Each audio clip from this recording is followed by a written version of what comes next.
இப்போ நீங்க ஸ்கிரீன்ல பார்த்த இமேஜ கோடிங்ஸ்ல எப்படி பண்ணணும்னு பார்க்கலாமா? இததான் பென்டோ கிரிட்னு சொல்லுவாங்க. இதுக்கு சிஎஸ்எஸ்ல கிரிட் ப்ராப்பர்ட்டி யூஸ் பண்ண போறோம். வீடியோ ஸ்கிப் பண்ணாம ஃபுல்லா பாருங்க. அண்ட் கோடிங் ரிலேட்டட் கண்டென்ட்ஸ் தெரிஞ்சுக்க நம்ம ஐடியா ஃபாலோ பண்ணிக்கோங்க. டிவ் டேக் ஓபன் பண்ணிட்டு கிளாஸ் நேம் கொடுத்துக்கிறேன். அண்ட் சிஎஸ்எஸ்ல கிளாஸ் நேம்க்கு கால் பண்ணி ஹைட் வித் பேக்ரவுண்ட் கலர் கொடுத்துட்டு அவுட்புட் சென்டர்ல வர பேரண்ட்டுக்கு ஃபிளெக்ஸ் கொடுத்துக்கிறேன். இந்த இமேஜ்ல 8 செக்ஷன் இருக்கு. சோ டிவ் டேக் குள்ள 8 செக்ஷன் கிரியேட் பண்ணிட்டு கிளாஸ் நேம் டிக்ளேர் பண்ணிக்கிறேன். சிஎஸ்எஸ்ல 8 செக்ஷனுக்கு கால் பண்ணி ஹைட் வித் பேக்ரவுண்ட் கலர் கொடுத்துக்கிறேன்.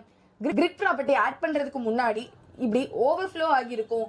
பேரண்ட்டுக்கு டிஸ்பிளே கிரிட் கொடுத்துட்டு எனக்கு 4 காலம் அண்ட் 3 ரோ வேணும்.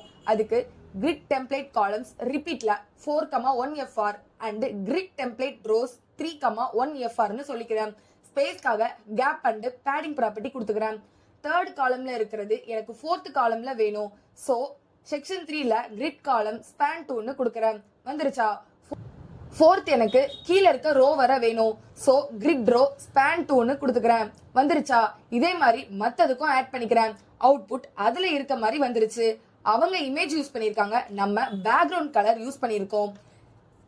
கிரிட் ஃபங்க்ஷன் யூஸ் பண்ணும்போது ரெஸ்பான்சிவ் ஈஸியா இருக்கும் அண்ட் செக்ஷனை ஈஸியா கிரியேட் பண்ணிடலாம்.